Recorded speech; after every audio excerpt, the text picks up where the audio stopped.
विद्यार्थी मित्रांनो नमस्कार. MSBS VT च्या MCQ पॅटर्न मधल्या ऑनलाईन एक्झाम करता आपली तयारी सुरू आहे. याच्या आधीचे व्हिडिओ आपण बघितले, त्याच्यावर आपण थोडेसे MCQ कशा पद्धतीचे असू शकतात आणि त्याचे प्रॅक्टिस करण्यासाठी म्हणून आपण ही एक मालिका व्हिडिओद्वारा घेत आहोत. आणि ही MCQ अशा पद्धतीने आपण तयार केली आहे की याच्यात तुमचा एक सार्वत्रिक अभ्यास सुद्धा होऊ शकतो. तर मागच्या वेळेपर्यंत आपण काही प्रश्नांची पाहिलेले होते. आता त्याच्या पुढचे काही प्रश्न आपण थोडे समजावून घेऊ आणि त्याचा अभ्यास आणि त्याचे बरोबर उत्तर काय आहे हे पाहण्याचा प्रयत्न करू. तर आता जसे 10 प्रश्न आपण मागच्या वेळेला विचारात घेतले होते, आपण आज थोडे पुढचे प्रश्न बघू. एक प्रश्न आहे, to work out the fineness modulus of aggregate the apparatus used is. याच्याकरता थोड्याशा टर्मिनॉलॉजी तुम्हाला माहिती असणं आवश्यक आहे की फाइननेस मॉड्युलस म्हणजे काय.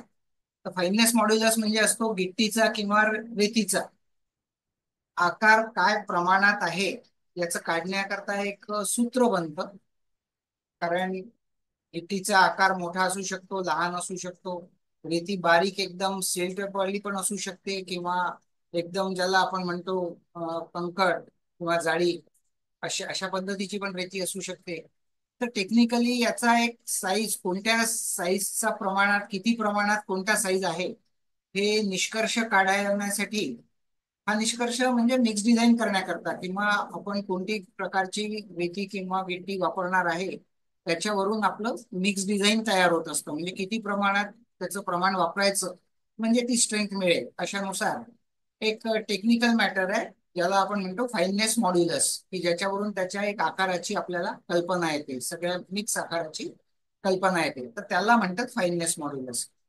तर to work out the fineness modulus of aggregate apparatus, apparatus म्हणजे उपकरण, कुठल्या प्रकारचं उपकरण वापरल्या जातं आपल्याला जर फाईननेस मॉड्युलस काढायचं असेल तर. आपल्या नोट्स मध्ये वगैरे या सगळ्या बाबतीत टेस्ट आलेल्या आहेत, त्याच्यात जर तुम्ही वाचलं तर कळेल, पण आपल्याला डायरेक्टली याच्यावरनं प्रश्नावरनं उत्तरावर येता येईल.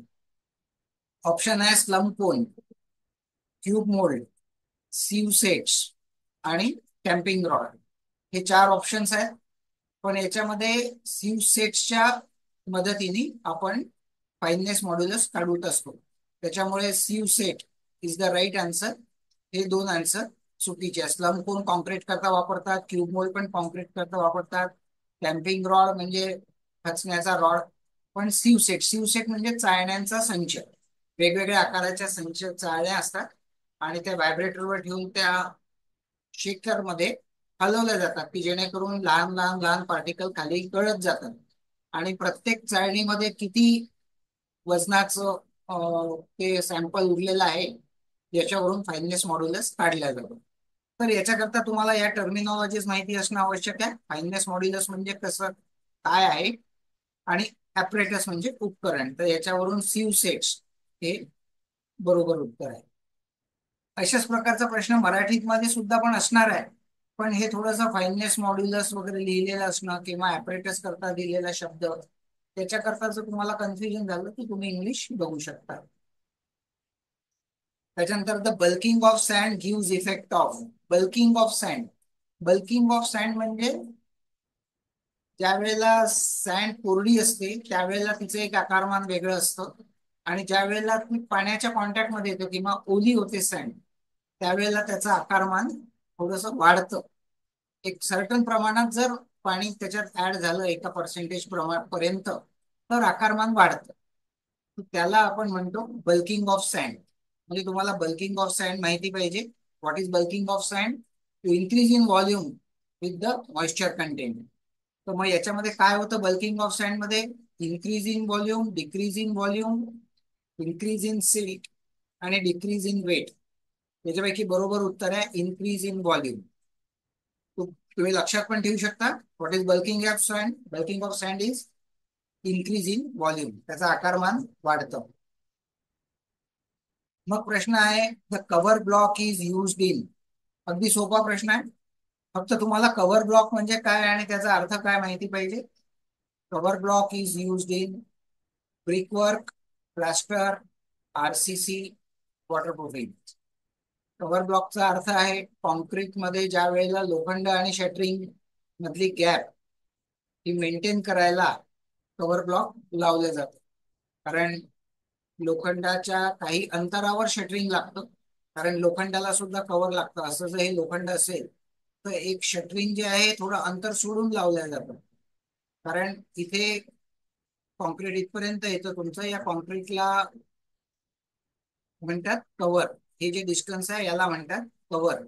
कारण वेदरिंग इफेक्ट, रस्टिंग वगैरे पासून लोखंड वाचलं पाहिजे, म्हणून सर्टन इथून साधारण 25 mm, 30 mm किंवा 50 mm पर्यंत इथे कॉन्क्रीटला जागा दिलेली असते लोखंडाला कॉन्क्रीटमध्ये, याला म्हणतात कव्हर. तर अर्थात कव्हरचा अर्थ जर तुम्हाला समजला तर तुम्हाला हे उत्तर शोधणं सोपं जाईल. कव्हर ब्लॉक कशात वापरणार आहे? ब्रिकवर्क मध्ये, प्लास्टर मध्ये, आरसीसी मध्ये, वॉटरप्रूफिंग मध्ये. आरसीसी मध्येच नक्की, रिइन्फोर्स सिमेंट कॉन्क्रीट मध्येच कव्हर ब्लॉक वापरले जातील. So right answer is RCC cover block साठी. त्याच्यानंतर प्रश्न आहे, the quantity of concrete in column of size 0.23 by 0.5 by 2.5. Quantity काढायची. कॅल्क्युलेटरनी क्वांटिटी काढता येईल तुम्हाला. क्वांटिटी म्हणजे कॉलम कशा किंवा कॉलम भरलेला आहे कॉन्क्रीटनी, त्याचं काय कशामध्ये मोजतो आपण? हे मोजतो आपण व्हॉल्यूम मध्ये, मीटर क्यूब मध्ये. सगळे माप मीटर मध्ये आहे. याचं मीटर क्यूब काढायला या तिन्ही आकड्यांचा गुणाकार केल्यानंतर व्हॉल्यूम किंवा आकारमान निघेल. तर आपण गुणाकार करून पाहूया. 0.23 इंटू 0.5 इंटू 2.5, सगळ्यांचा गुणाकार करावा लागेल. 0.2875 उत्तर येतं. त्याच्या आपल्याला मध्ये मिळेल 0.2875, 0.28 दोन आकड्यामध्ये दिलाय. This is the right answer number 4. 0.287. काय करायचं आहे? कॉन्क्रीटची क्वांटिटी काढायचं म्हटल्यावर या तिन्हीचा गुणाकार करायचा आपल्याला. कॉन्क्रीट आहे म्हणून गुणाकार करायचा, कारण त्याचं युनिट आहे मीटर क्यूब. त्याच्यानंतरचा प्रश्न आहे, the normal consumption of binding wire for 1 metric of steel is. General नॉलेजचा प्रश्न आहे. जेव्हा 1 मेट्रिक टन स्टील, लोखंड कशात मोजतो आपण? टनामध्ये किंवा केजी मध्ये. 1000 kg किंवा 1 मेट्रिक टन एवढं लोखंड जर आपल्याला बांधायचं असेल तर त्याला साधारण 8 kg बाइंडिंग वायर लागते. हा एक थंब रूल आहे, तुमच्या लक्षात ठेवण्यासारखा आहे. प्रॅक्टिसमध्ये पण तुम्हाला कामात येईल काम करताना. म्हणून याचं बरोबर उत्तर आहे 10 kg. 8 ते 10 kg आहे, इथे 10 kg आहे, कारण 5 kg हे खूप कमी होऊन जाईल. 5 kg मध्ये होत नाही. 15 आणि 25 हे जरा एक्झॅग्रेटेड आकडे आहेत, मोठे आहेत. 8च्या जवळपासचा आकडा हा 10 आहे, म्हणजे 8 ते 10 kg. So you can nearest आकडा जवळचा जो बरोबर आहे तो 10 आहे. त्याच्यामुळे we can consider 10 or number 2 is the correct answer. 10 kg. 1 metric ton reinforcement बांधायला 10 kg लोखंड लागलं. त्याच्यानंतर the term shuttering is related with. Shuttering सगळ्यांना माहिती आहे. शटरिंग म्हणजे जे आपण कॉन्क्रीट करण्याकरता बाहेरून त्याला आकार देतो ते प्लायवूडचं म्हणा किंवा लाकडाचं किंवा स्टीलचं shuttering. The term shuttering is related with brickwork, plaster, RCC, flooring. कोणत्या कामासाठी शटरिंग लागणार आहे? अर्थात आरसीसी साठी शटरिंग लागणार आहे. ब्रिकवर्क करायला शटरिंगची गरज नाही, प्लास्टर करायलाही शटरिंगची गरज नाही, आणि फ्लोरिंग करायलाही शटरिंगची गरज नाही. म्हणून राईट आन्सर इज आरसीसी. त्याच्यानंतर the part of structure constructed below the ground level is called. Part of structure, structure म्हणजे ढाचा, बांधकाम. Constructed below the ground level म्हणजे जमिनीच्या खाली बांधलेल्या इमारतीच्या भागाला, असा मराठीत अर्थ त्याचा. जमिनीच्या खाली बांधलेल्या इमारतीच्या भागाला काय म्हणतात? Substructure, basement, plinth, steel. अर्थात उत्तर बरोबर काय आहे? बेसमेंट. जमिनीच्या खाली जो भाग असतो त्याला म्हणतात basement. Basement is the right answer. Plinth सुद्धा जमिनीच्या वर असते. स्टील ही सुद्धा जमिनीच्या किंवा ग्राउंड लेवलला असते. आणि सबस्ट्रक्चर हे प्लिंथ पासून खालच्या भागाला सबस्ट्रक्चर म्हणतात. त्याच्यामध्ये प्लिंथ सुद्धा इन्क्लूड होते. म्हणून अगदी बरोबर अचूक उत्तर जे आहे ते basement. Basement is the correct answer. त्याच्यानंतरचा प्रश्न आहे, the part of structure constructed आहे पाहिलं आपण. In case of two way slab the ratio of length to breadth is. वेगवेगळे ऑप्शन दिले आहे. पहिले प्रश्न समजून घेऊया. In case of two way slab. Two way slab म्हणजे कशी असते ती? टू वे स्लॅब साधारण अशी औरस चौरसच्या जवळपास असते. लांब रेक्टँगल नसते. अशी अशी लांब स्लॅब असेल तर ती टू वे स्लॅब नसते. अशी जेव्हा औरस स्लॅब औरस असते म्हणजे एल आणि बी, लांबी आणि रुंदी याचा ratio. In case of two way slab the ratio of length to breadth is less than 1.5, greater than 1.5, equal to 2, greater than 2. तर याच्यामध्ये कसं असेल, समजा जर 4 मीटर हे डिस्टन्स असेल आणि 5 मीटर हे डिस्टन्स असेल, अशा वेळेला फार जवळजवळचे माप असतील तर त्याच्याकरता टू वे स्लॅब वापरली जाते. मग जेव्हा हे आकडे जवळजवळचे असतील तेव्हा अर्थात याचा जो रेशो येईल हा 2 पेक्षा कमी येईल. हा जर आकडा दुप्पट राहिला तर 2 पेक्षा जास्त येईल आणि जवळजवळ राहिला तर तो 2 पेक्षा कमी येईल. म्हणून the answer is less than 1.5. म्हणजे इथे तुम्ही पाहिलं 4ला 5ने, 5ला 4ने भागलं तर 1.25 येतं, म्हणजे 1.5 पेक्षा कमी येतं. तर असे जेव्हा जवळजवळचे आकडे असतात तेव्हा त्याचा रेशो 1.5 पेक्षा कमी असतो. आणि म्हणून टू वे स्लॅब मध्ये this is the correct answer. Length to breadth ratio is less than 1.5. आता याच्यामध्ये तुम्हाला टू वे स्लॅब काय असते म्हणजे कशाचं मापाचं प्रमाण काय असतं हे याच्यावरून तुम्हाला कळू शकतं किंवा लक्षात राहू शकतं. The topmost level of flooring at ground floor is known as. The topmost level of flooring at ground floor म्हणजे ग्राउंड फ्लोअर आहे आणि ग्राउंड फ्लोअरवर कसं असतं, ज्यावेळेला बिल्डिंग बनते ग्राउंड फ्लोअर आणि ग्राउंड लेवल या दोन गोष्टी वेगवेगळ्या आहेत. ही जर तुमची ग्राउंड लेवल होत असेल तर एका सर्टन डिस्टन्सवर प्लिंथ असते, त्याला आपण म्हणतो प्लिंथ. ही ग्राउंड लेवल पासून साधारण 1 ते 1.25 मीटर उंच असते. 1 मीटर उंच ग्राउंड लेवल पासून प्लिंथ. आणि जो आपली फ्लोअर लेवल असते ती या प्लिंथच्या लेवलवर फ्लोअर लेवल असते. आणि मग याच्यापासून वरच्या स्लॅब सुरू होतात 3-3 मीटर. ही वरची स्लॅब 3 मीटर, याच्यावर आणखीन फ्लोअर असेल तर आणखीन वर 3 मीटर, असं 3-3 मीटर होतं. हा ग्राउंड फ्लोअर झाला. दिस इज ग्राउंड फ्लोअर. इथे जे फ्लोअरिंग होणार आहे या फ्लोअरिंगला काय म्हणतात असा प्रश्न आहे. The topmost level of flooring at ground floor is known as NGL, FFL, PL, RL. तर जनरली हे जे फ्लोअर असतं याला म्हणतात फिनिश फ्लोअर लेवल. आपल्या बिल्डिंग मधली जी पहिली फ्लोरिंगची लेवल असते त्याला म्हणतात फिनिश फ्लोअर लेवल आणि त्याचा शॉर्ट फॉर्म आहे FFL. FFL म्हणजे फिनिश फ्लोअर लेवल. आणि ही ग्राउंड लेवल आहे, ही फिनिश फ्लोअर लेवल आहे. म्हणून correct answer is FFL. NGL चा अर्थ होतो नॅचरल ग्राउंड लेवल, PL चा अर्थ होतो प्लिंथ आणि RL चा अर्थ होतो रिड्यूस लेवल. पण त्याचा काही संबंध नाही. आपलं उत्तर जो आहे बरोबर ते FFL is the right answer. अशा रीतीने तुम्हाला याचा एक अभ्यासयुक्त हे तुम्हाला MCQ मदत करू शकतात. याच्यात तुम्हाला टर्मिनॉलॉजी, तुम्हाला याच्यात FFL चा अर्थ कळला. FFL म्हणजे फिनिश फ्लोअर लेवल. दुसऱ्या फॉर्मॅटमध्येही प्रश्न विचारला जाऊ शकतो, पण एक तुम्हाला याच्यातनं माहिती होत जाऊ शकते.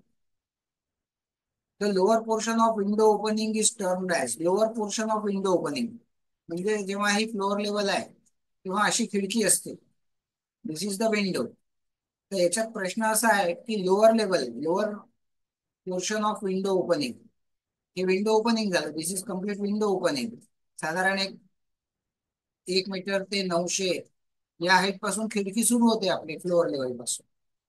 तर या भागाला काय म्हणतात? The topmost the lower portion of window opening is term as, याला काय म्हणतात खालच्या? ऑप्शन आहे skirting, seal, lintel, loft. Skirting हे फ्लोरिंग बरोबर असतं, फ्लोरिंगच्या साईडला स्कर्टिंग केलेलं असतं. याचा करेक्ट आन्सर आहे सील. विंडोच्या या खालच्या भागाला म्हणतात सील. त्याच्यानंतर लिंटल या वरच्या भागाला म्हणतात. This top most top portion is called lintel level or lintel beam or lintel portion.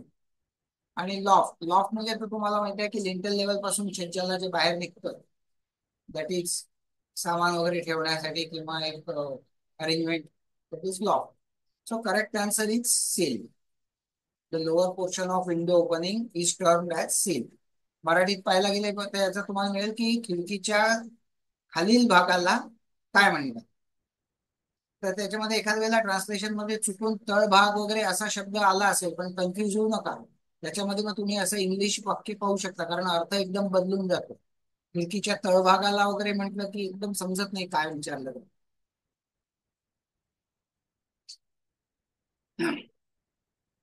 The normal height of lintel level is, lintel लेवलची आता आपण लिंटल कशाला म्हणतात ते पाहिलं, खिडकीचा टॉप पोर्शन. तर त्याची नॉर्मल हाईट किती असावी असते? खिडकीची नॉर्मल हाईट म्हणजे लिंटल लेवलची हाईट किती असते? 0.9 मीटर, 1.2 मीटर, 2.1 मीटर, 3 मीटर. तर 2.1 मीटर म्हणजे जवळपास 7 फुटाच्या जवळपासचं बघती येतं. खिडकीचा जो टॉप असतो, म्हणजे खिडकीचा आणि दाराचा टॉप जनरली एकाच लेवलवर असतो. स्टँडर्ड कन्स्ट्रक्शन प्रॅक्टिस प्रमाणे खिडकीचा टॉप आणि दाराचा टॉप हा एकच लेवल असतो, त्याला लिंटल म्हणतात. तर हे लिंटल लेवल जनरली 7 फूट म्हणजे 2.1 मीटरच्या रेंजमध्ये येतं. 0.9 मीटर हे खालचं झालं सील लेवल जे आपण मगाशी बघितलं. त्याच्यामुळे 0.9 हे उत्तर नाही आहे. आपल्याला विचारलं काय आहे? Normal height of lintel. लिंटलची नॉर्मल हाईट विचारली आहे, त्याच्यामुळे 0.9 उत्तर नाही आहे. 1.2 मीटर म्हणजे 4 फूट होतं जवळपास, हे पण उत्तर नाही आहे. 2.1 इज करेक्ट आन्सर. आणि 3 मीटर ही जनरली स्लॅब हाईट असते, floor to slab 10 foot. 2.1 metre is correct answer. The normal height of lintel level is 2.1 metre. परीक्षेकरता नाही, तुम्ही जनरली लक्षात ठेवू शकता तुमच्या कामाप्रत्यर्थ की लिंटलची हाईट 2.1 मीटर असते नॉर्मल जनरली. हा काही मोठ्या स्ट्रक्चर मध्ये वगैरे वेगळी पण 2.5 पण असू शकते. Which is the artificial flooring material, असा प्रश्न आहे. Which is the artificial flooring material. Artificial म्हणजे आर्टिफिशियलचा अर्थ आहे की जे नॅचरल नाही आहे ते बनवलेलं, फॅक्टरीमध्ये बनलेलं किंवा वेगळ्या साधनांनी काही बनवलेलं, जे नेचर पासून नाही आलेलं, दॅट इज आर्टिफिशियल. तर असं कोणतं फ्लोरिंगचं मटेरियल आहे, फ्लोरिंगचे मटेरियल करता आपण जे वापरतोय फ्लोरिंग मध्ये मटेरियल, तर या ऑप्शन पैकी कोणतं मटेरियल आहे की जे आर्टिफिशियल आहे? तुम्हाला तिन्ही बघायचे, चारही बघायचे ऑप्शन. मार्बल, मार्बल आर्टिफिशियल आहे का? नाही. मार्बल नॅचरल आहे, त्याच्या खाणी असतात, खाणीतनं मार्बल निघतो, त्याच्यामुळे हे उत्तर नाही. Kota stone, Kota stone artificial आहे का? फॅक्टरीत बनतो का? कोटा फॅक्टरी नावाची काही सिरियल असेल, पण कोटा फॅक्टरीमध्ये बनत नाही. कोटाची सुद्धा खाणच असते, त्याच्यातनंच क्वारीमधनं कोटा स्टोन निघतो. ग्रॅनाइट, ग्रॅनाइट कुठून मिळतो? ग्रॅनाइट सुद्धा क्वारीमधनच मिळतो, त्याच्यामुळे हा सुद्धा नॅचरल स्टोन आहे. वेट्रिफाईड टाइल्स, याची खाण नसते, या फॅक्टरीमध्ये बनतात वेट्रिफाईड टाइल्स. म्हणून these are the artificial flooring. तुम्हाला जर आर्टिफिशियल या शब्दाचा अर्थ माहित झाला तर तुम्ही हे वर्कआउट करू शकता. हे सगळे नॅचरल स्टोन दिसतात आहेत, marble, Kota, granite, these are all natural stones. While vitrified tiles हे फॅक्टरीमध्ये बनवल्या जातात, मटेरियल वापरून आणि त्याच्यावर प्रोसेस करून त्याचा टॉप बनवून. तशा रीतीने हा क्वेश्चन चांगला आहे, तुम्हाला उत्तर माहिती होऊ शकतं, याचा आर्टिफिशियलचा अर्थ कळला जातो. किंवा मराठीमध्ये पाहिलं तर कृत्रिम फ्लोरिंग असा शब्द मिळेल तुम्हाला. कृत्रिम म्हणजे आर्टिफिशियल, नॅचरलच्या विरुद्ध. The type of wiring which is not visible on wall surface is, type of wiring म्हणजे अर्थात electrical wiring, which is not visible on wall surface, म्हणजे जे भिंतीच्या पृष्ठभागावर दिसत नाही अशा पद्धतीचं जे वायरिंग केलं असतं त्याला काय म्हणतात, असा प्रश्न आहे मराठीमध्ये याचं translation. The type of wiring which is not visible on wall surface, म्हणजे जर भिंतीवर दिसत नाही त्या पद्धतीच्या वायरिंगला conduit wiring, casing wiring, concealed wiring, open wiring. तुम्हाला जनरल नॉलेज सुद्धा ऐकून माहिती झालं असेल कन्सिल्ड वायरिंग. कन्सिल्ड म्हणजे आतमध्ये दबलेलं. भिंतीला झरी मारतात, झरी मारून त्याच्यात पाईप टाकला जातो आणि त्या पाईप मधनं नंतर वायरिंग होतं, वरून प्लास्टर होऊन जातं. म्हणजे जे वायरिंग असतं ते आतमध्ये दबलेल्या हिडन पाईप मधनं होतं, त्याला आपण म्हणतो कन्सिल्ड पाईप. आणि त्याच्यातनं जे वायर होतं, वायरिंग होतं, दॅट इज कन्सिल्ड वायरिंग. तर which is not visible on wall surface अशा पद्धतीचं वायरिंग असेल जे बाहेरून दिसत नसेल तर त्याला म्हणतात कन्सिल्ड वायरिंग. कंड्यूट वायरिंग हा शब्दही बरोबर म्हणजे इथे लागू नाही आहे, केसिंग वायरिंग पण नाही आणि ओपन वायरिंग तर नाहीच, कारण ते इनविजिबल आहे. त्याच्यामुळे concealed wiring is correct answer. आणखी पुढचा प्रश्न बघू आपण. To fix the door frame with brickwork the item use. आता पहिले डोअर फ्रेम अशी कॉन्क्रीटची असेल किंवा लाकडाची असेल, ही कशामध्ये फिक्स होते, आजूबाजूच्या ब्रिकवर्क मध्ये फिक्स होते. म्हणजे ही डोअर फ्रेमची थिकनेस असेल अशी, आणि याच्या बाजूला भिंत आहे, हे ओपनिंग आहे, दिस इज ओपनिंग, इकडून इकडे जाता येण्यासारखं ही जागा आहे. तर ही पहिले फ्रेम फिक्स केल्या जाते भिंतीमध्ये. तर ही भिंतीमध्ये कशा रीतीने फिक्स केल्या जाते, इथे तुम्ही पाहिले असतील अशा पद्धतीचे इथे या गोष्टी लावल्या असतात आणि या कॉन्क्रीट मध्ये मग ग्राउट केल्या जातात. इथपर्यंत भिंत आली की मग इथे कॉन्क्रीट टाकतात, याला पक्क करतात. इथपर्यंत भिंत आली की इथे कॉन्क्रीट करून पक्क करतात किंवा इथे कॉन्क्रीट टाकून पक्क, बाकी मग इकडे सगळं ब्रिक वर्क होत राहतं आजूबाजू.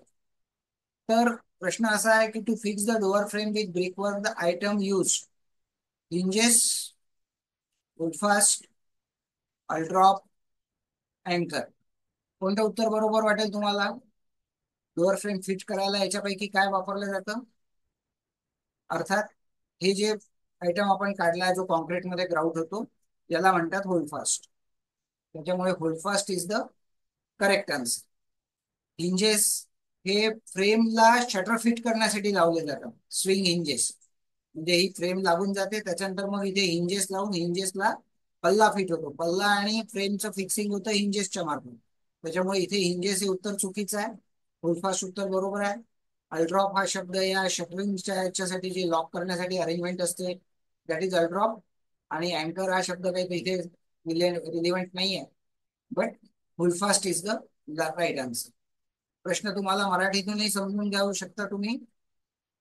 फ्रेम मध्ये फ्रेम फिट करण्यासाठी, डोअरची फ्रेम फिट करण्यासाठी ब्रिकवर्क मध्ये कोणत्या साधनाचा उपयोग केला जातो, तर that is holdfast. Holdfast is the correct answer. The fall ceiling is made below roof for the purpose.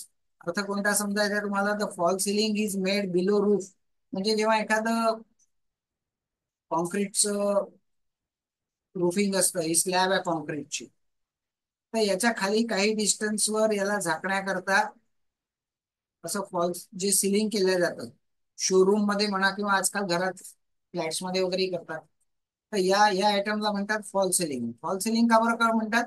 कारण ते फॉल्स आहे, फक्त दिसण्यासाठी आहे त्याचं काम.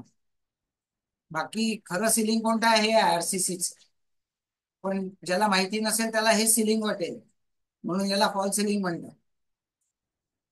मजेशीर आहे थोडस, म्हणजे टेक्निकली पक्षा. फॉल सिलिंगचा अर्थ आतून केलेला एक दिखावट वाला फ्लोरिंग, सॉरी फ्लोरिंग नाही, roofing, that is called fall ceiling.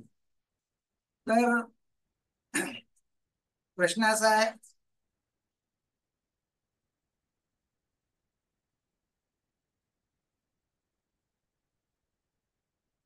The fall ceiling is made below roof, म्हणजे आपल्या ओरिजिनल आरसीसीच्या खाली जे फॉल सिलिंग केलं असतं फॉर द पर्पज, म्हणजे कोणत्या कारणाने, कोणत्या उद्देशाने, कोणत्या कारणाने किंवा उद्देशाने. डेकोरेटिव्ह सिलिंग, बरोबर आहे, कारण स्लॅब काही वेळेला एखाद वेळेला एवढी फिनिश नसते, किंवा याच्यावर आपण काही डिझाईन वगैरे सुद्धा बनवू शकतो, किंवा काही याच्यात लाईट लावू शकतो, काही पण म्हणजे.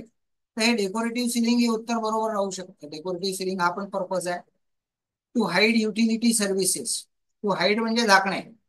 युटिलिटी सर्व्हिसेस म्हणजे याच्यामधनं काही एखाद्या वेळेला एसीचा डक्ट वगैरे जाऊ शकतो, किंवा काही स्मोक डिटेक्टर्सचा पाईप जाऊ शकतो, किंवा इलेक्ट्रिकलचा पाईप जाऊ शकतो वरून. ते सगळं झाकलं जाईल फॉल सिलिंगमुळे. पुष्कळ वेळेला पुष्कळशे काही युटिलिटीच्या सर्व्हिसेस सिलिंग वरनं फिरवायच्या असतात, पण त्या दिसू नये म्हणून त्याला खालून झाकायला फॉल सिलिंग केल्या जातं. तर हा सुद्धा पर्पज आहे. This purpose is also valid to hide utility services. त्याच्यानंतर फॉर कम्फर्टेबल हाईट हा सुद्धा आहे, कारण एखाद्या वेळेला पॅसेज असतो, लहानसा पॅसेज असेल आणि पॅसेजमध्ये जर 12 फुटाची उंची असेल, तर ते फार ऑड वाटतं फिलिंगला. म्हणजे असं उंच काहीतरी एखाद्या बोगद्यातनं गेल्यासारखं वाटतं. मग त्या केसमध्ये जर समजा असा पॅसेजमध्ये उंच हाईट असेल खूप, तर ही हाईटला कमी करण्याकरता इथे फॉल सिलिंग केलं जातं 7 फुटावर वगैरे असं. त्याच्यामुळे इथे कम्फर्ट मिळतो. तर for comfortable height is also correct, हे पण उत्तर असू शकतं. आणि हे तिन्ही उत्तर असू शकतात, तर म्हणून हे चौथा ऑप्शन आहे ऑल ऑफ अबव. म्हणजे correct answer is all of above. हे पण व्हॅलिड आहे, हे पण व्हॅलिड आहे, हे पण व्हॅलिड आहे. So correct answer is all of above सगळं. म्हणजे हे सगळ्या पर्पज करता फॉल सिलिंग केल्या जाऊ शकतं. हे एक तुम्हाला या प्रश्नातनं माहिती मिळाली की what is the purpose of fall ceiling.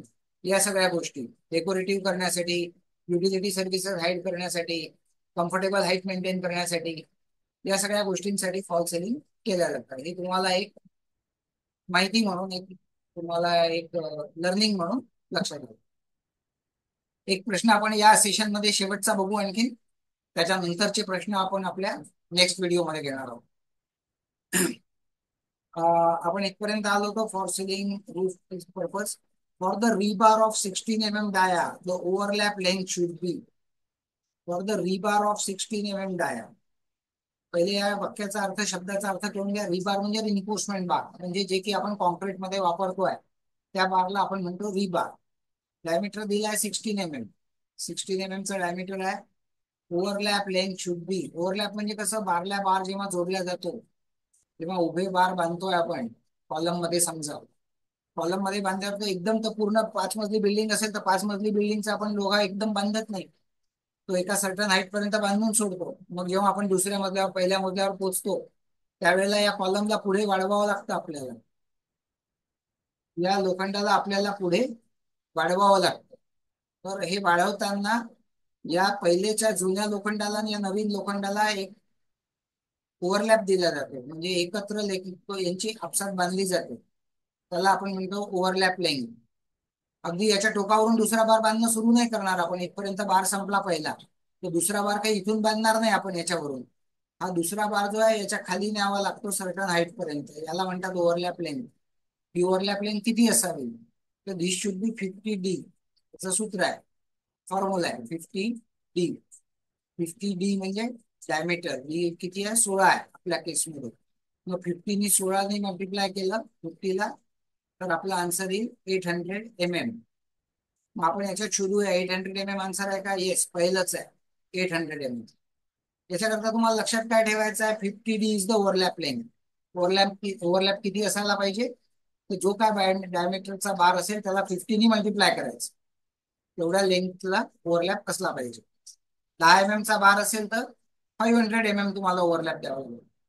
20 mm चा असेल तर 20 × 50 1000 म्हणजे 1 मीटरचा ओव्हरलॅप द्यावा लागेल. तर अशा पद्धतीने ही ओव्हरलॅप लेंथ जी आहे ही डायमीटरवर अवलंबून असते. त्याला 50 ने गुणायचं. 16चा बार आहे तर 800 उत्तर आलाय. This is correct answer. This all answer are wrong answer. त्याच्यामुळे करेक्ट आन्सर इज 800.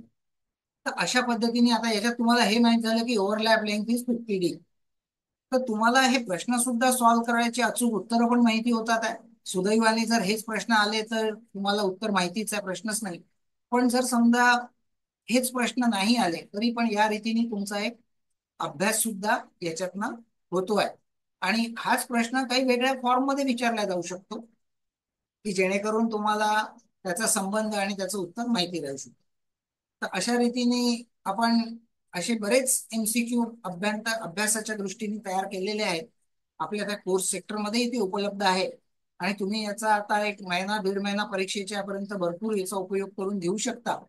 आपल्या सेशनमध्ये तर आपण कंटिन्यू करूच, पण याचा चांगला अभ्यास करण्यासाठी आणि परीक्षेत हमखास यश मिळवण्यासाठी तुम्ही याचा वापर आपल्या कोर्सच्या व्हिडिओ याच्यातनं करू शकता. त्याच्याकरता तुम्ही हे व्हिडिओ पण जर शेअर केले आणि सबस्क्राईब केले तर बऱ्याच लोकांना याचा फायदा होईल आणि तुम्हाला पण याचा निश्चितच परीक्षेसाठी मदत होईल. धन्यवाद.